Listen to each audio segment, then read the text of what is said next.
Hello, how's it going? So I've got a mechanics question for you. It's an inclined plane involving a pulley. Don't you love those ones? I do. Here it is. Okay, so you've got two particles, P and Q. There they are. Mass is 0.3 and m kilograms respectively. Particles are attached to the ends of a light, inextensible string that pass over a small smooth pulley, which is attached at the end of a rough plane. Plane is inclined at an angle of alpha, where alpha is given as this. Tan alpha is 3/4. Okay. Coefficient of friction between plane and the particle P is 0.5. P is held at rest. Q hangs freely below the pulley with the string taut. System is released from rest. Q accelerates vertically downwards at 1.4 meters per second squared. So a lot going on in this question. I've not even been asked to do anything yet. We've got to find the magnitude of the normal reaction of the inclined plane on P and the value of n. And then after that, some more going on here. When the particles have been moving for 0.5 seconds, the string breaks. Assume P does not reach the pulley, find the further time that elapses until P comes to an instantaneous rest. There we go. A core mechanics question. Lots of information to digest. What I'm going to do is I'm just going to put that diagram there, okay, if you don't mind. And I'm going to start to fill in some information. So, particle P has got a mass of 0.3 kilograms. So what I'm going to do is I'm going to just put there as a weight 0.3 g. Okay. Now what I like to do in terms of forces is I like to put in the weight triangle, which is that there, and that means I can break it up into parallel and perpendicular components. All right. That angle there will be alpha. We'll come on to that in a minute, how to deal with the fact that tan alpha is equal to 3/4. The other forces acting on P, the normal reaction at 90 degrees to the plane. So let's just put that in as an R for normal reaction. What else is going on? It's going to move that way, isn't it, P? So if Q moves vertically downwards that way, P will move up the plane, up the slope that way, which means the friction is going to be opposing that motion. There it is. And that's the frictional force, F for friction. And then with Q, we've got a mass of m kilograms. So I'll put here a weight for Q is mg, omg, right? And we've got the tension here, which would be the same as that tension there.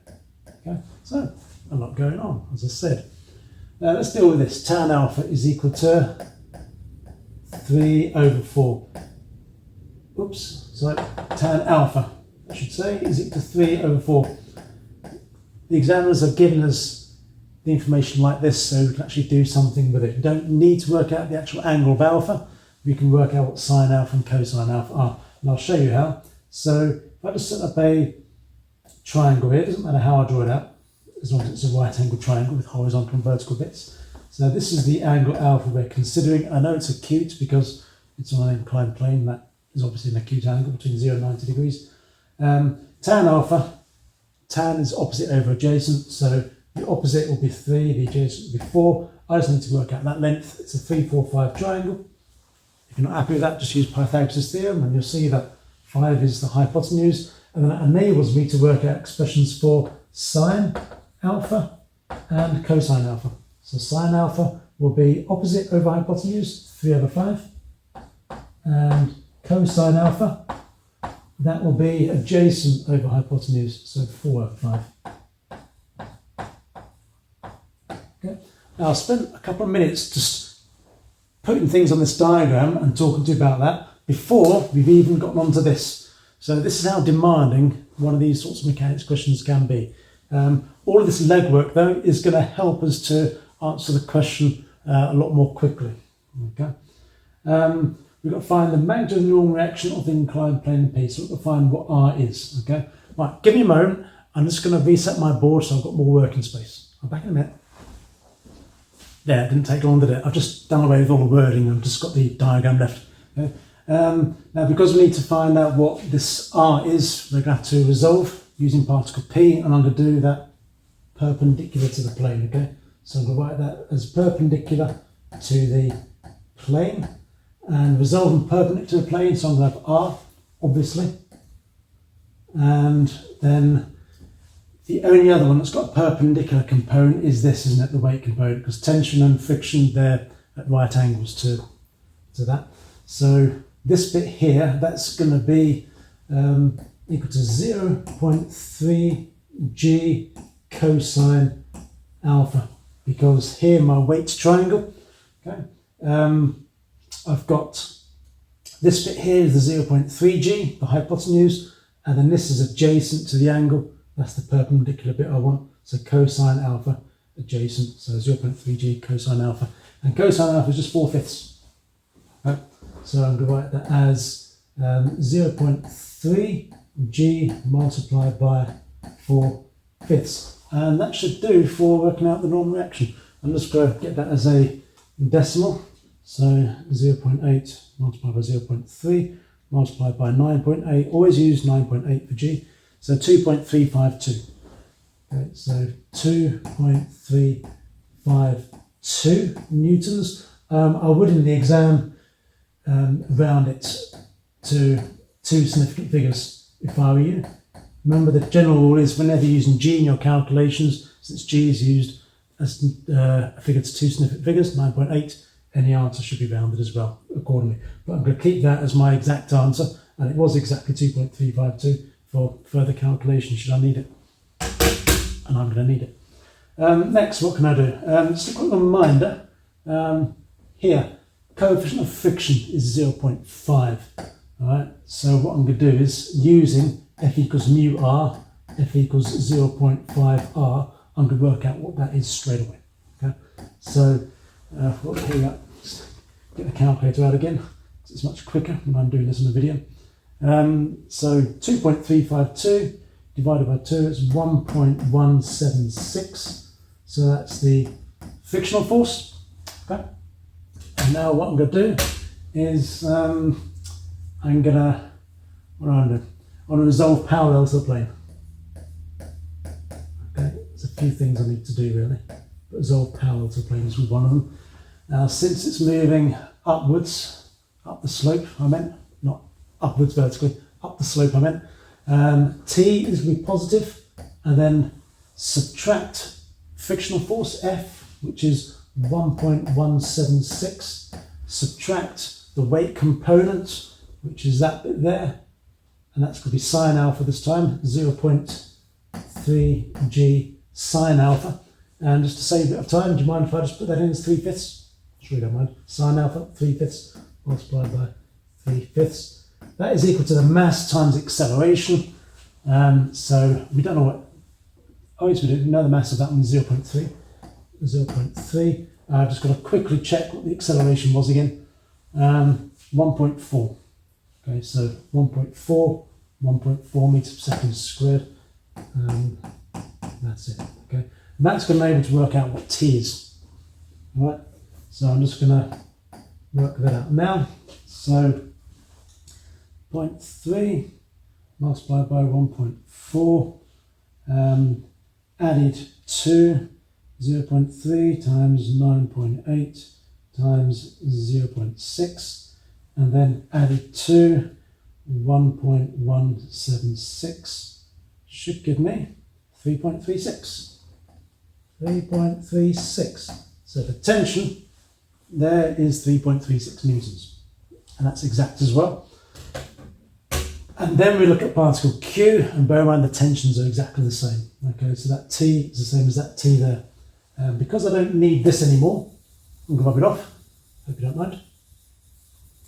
I'm going to put in the working just by here.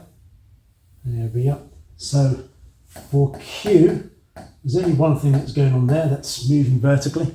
So because it's moving downwards, I'm going to have the mg first, mg, and then subtract the tension, which is 3.36 newtons. That is equal to the mass times acceleration, which is m multiplied by 1.4 m. Okay, so I've got 9.8 minus 1.4 m is equal to 3.36. I'm sure you can see what I've done there. Put that to that side, factorised with the m, and then that's to that side. Okay. So what I need to do is just do 3.36 divided by 9.8 subtract 1.4. It gives me 2/5. I might as well put 0.4 because I've been doing decimals most of the time, haven't I? And that's it, 0.4. Okay. Okay, back again. I was just preparing for the next part of the question, which if you remember is this here. Okay. When the particle has been moving for 0.5 seconds, string breaks. Soon P does not reach the pulley. Find the further time elapses before P comes to instantaneous rest. Okay. I'm just going to show you this bit. At the beginning, P was held at rest. Okay. So this is the bit I was preparing, you see. So at the beginning, P was held at rest. So what that means is for particle P, and Q as it stands, U is equal to 0 meters per second. Okay. That's important. Acceleration, we're told, was 1.4 meters per second squared, and the particle's moving for 0.5 seconds, so t is equal to 0.5 seconds. So what that means is we can work out the final speed at the time when the string breaks. Okay, so v is equal to u plus a t, which is equal to 0 plus a half times 1.4, so 0.7 meters per second. Okay, so when the string breaks, the particles are moving at 0.7 meters per second squared. Now something really interesting happens next. Okay, this is moving, string breaks, then suddenly what's happened to P? Well, it's going to be as if this tension doesn't exist anymore, as if the string doesn't exist anymore, because there's nothing that's going to be pulling it up anymore, is it, if the string actually breaks. Okay, so what's going to happen? P is moving, and then at the point when it's travelling this fast, 0.7 meters per second, the string breaks. What's going to happen? Does it just suddenly stop dead? No, it doesn't. Of course, it doesn't just stop dead. It's going to gradually come to a rest. Okay, it's going to gradually come to a rest. What we've got to do is we've got to figure out what's happening after the string breaks. Okay, so after the string breaks. Not sure what that's doing there. Let's just get rid of that. So after the string breaks. Now, after the string breaks, if we're considering P, the initial speed is now 0.7 meters per second. Can you see that? So at the point when the string breaks, it's moving at 0.7 meters per second, so that's the value of u that we're going to use. Find the further time until it comes to an instantaneous rest. Basically what that means is find the time when it comes to a stop. It might start rolling back down the hill again. It might. But what we've got to figure out is when it comes to a rest before it starts rolling down the hill, okay? Now when it comes to rest, of course, the final speed, v, is equal to 0. Okay? We've got to find the time that it takes to come to a rest. T is equal to. What's missing? We've got to decide on what we're going to do. It's missing. We can find an acceleration. We've not been told anything about distances, but we need to know what an acceleration is to be able to do it. And we can do that coming back to particle P again, the forces that are acting on it. Okay, I've written this up here for a reason, just because we're going to need to make use of it again. Okay, so if we look at what's happening parallel to the plane again, for particle P, it's still moving that way, but this time we don't know what the acceleration is. Okay, and the forces acting on it parallel to the plane are just going to be the weight this time. Okay, because remember the tension is no longer going to be there, so it's just the weight that's pulling it downwards. Okay. Okay, sorry, my video stopped unexpectedly. I didn't notice until the end, so I'm going to have to do this last bit again. Okay, so I got up to about here when the video stopped, so hopefully I'm going to seamlessly continue. So I'm going to resolve parallel to the plane now to be able to find the acceleration. So parallel to the plane, I've got the force of the weight, which is negative, because A is up the slope, P is moving up the slope, okay, but weight is trying to pull it downwards, so the force is negative, 0.3 g, and that's sine alpha. So I'm going to use that there if you don't mind. Sine alpha is 3/5. What else have we got going on parallel to the plane? The frictional force is still going to be down the slope. Remember, it's moving upwards. What was the frictional force again? 1.176. It is going to be the same because it's the same surface, same slope, same normal reaction, same surface. Therefore, frictional force is going to be exactly the same. Okay, 1.176. Okay, minus 1.176, and that's equal to the mass times acceleration, 0.3 times a.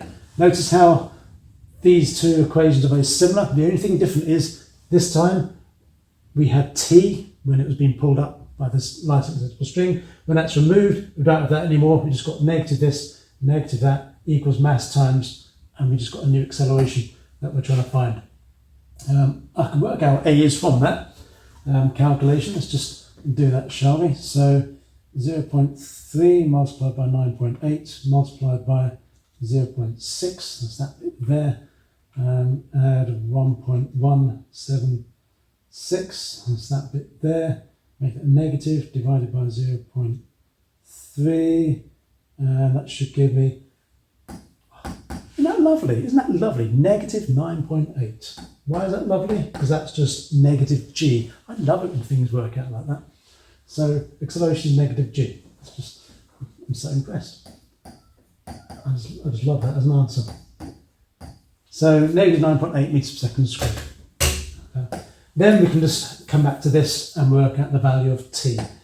Using this equation again, v equals u plus at, where we got v is 0, u is 0.7. Let's make that a clear 0, shall we? And a is negative 9.8, and t is what we're trying to find. So we've got 9.8, t equals 0.7. T must be 0.7 divided by 9.8. So 0.7 divided by 9.8. So, it's less awkward. It's 1/14. I was hoping that would be a kind of nice number there. Or 0.0714, etc. seconds. Okay. It says find the further time that elapses. So this is the value we need. Okay. So further time, I'm going to have to round that to two significant figures, 0.071 seconds. Okay. That is it. Okay. Hope you enjoyed that question as much as I did. Okay. All right. See you again.